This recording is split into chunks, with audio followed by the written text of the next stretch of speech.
যেই ব্যক্তি প্রতিদিন 11 বার বলবে লা হাওলা ওয়ালা কুওয়াতা ইল্লা বিল্লাহিল আলিয়্যিল আযীম, আস্তাগফিরুল্লাহাল্লাযী লা ইলাহা ইল্লা হুয়াল হাইয়ুল কাইয়্যুম ওয়া আতুবু ইলাইহি লা হাওলা ওয়ালা কুওয়াতা ইল্লা বিল্লাহিল আলিয়্যিল আযীম।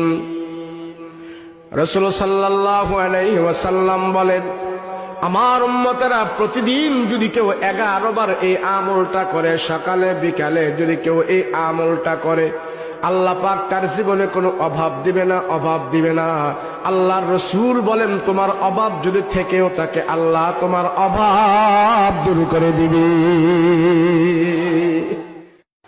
যেই ব্যক্তি প্রতিদিন 11 বার বলবে লা হাওলা ওয়ালা কুওয়াতা ইল্লা বিল্লাহিল আলিয়্যিল আযীম,